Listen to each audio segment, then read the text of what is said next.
लोकसभा में नेता विपक्ष राहुल गांधी जर्मनी दौरे पर हैं, जिसे लेकर पहले से ही बीजेपी घबराई हुई है और अब जिस तरह से वो देश के ही नहीं वैश्विक मुद्दों पर भी खुलकर अपनी राय रख रहे हैं, उससे बीजेपी की चिंता और बढ़ती दिखाई दे रही है।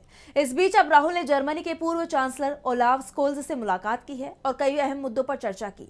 तो क्या कुछ खास रहा उनकी इस मुलाकात में, जानेंगे इस रिपोर्ट में। लोकसभा में नेता विपक्ष राहुल गांधी का जर्मनी दौरा सुर्खियों में बना हुआ है। अपने इस दौरे पर राहुल एक के बाद एक कार्यक्रमों में जा रही हैं, अलग अलग हस्तियों से मुलाकात कर रही हैं और जरूरी मुद्दों पर अपनी राय भी रख रही हैं। इसी कड़ी में अब उन्होंने जर्मनी के पूर्व चांसलर ओलाफ स्कोल्ज से मुलाकात की। दोनों नेताओं ने एक साथ लंच किया।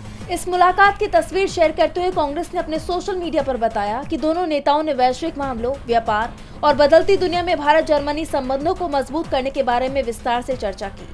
कांग्रेस सांसद ने पूर्व चांसलर के साथ मौजूदा वैश्विक मुद्दों पर तो चर्चा की ही, साथ ही अपने फेसबुक पर अमेरिकी टैरिफ को लेकर भी चिंता जाहिर की। उन्होंने कहा कि मैंने पहले ही कहा था, ट्रंप के टैरिफ एक आर्थिक तूफान बनकर आने वाले हैं, जिससे करोड़ों लोगों को नुकसान होगा, मगर नरेंद्र मोदी छुप कर बैठे हैं।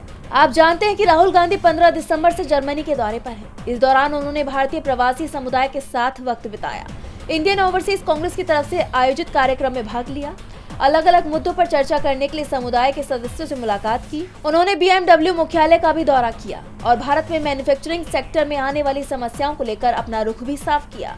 जिस तरह राहुल देश विदेश हर जगह देश के लिए जरूरी मुद्दों को उठाते हैं, उससे उनकी बढ़ती लोकप्रियता बीजेपी की चिंता को बढ़ाती है। ऐसे में राहुल के इस दौरे को लेकर भी बीजेपी चिंता में दिखाई दे रही है।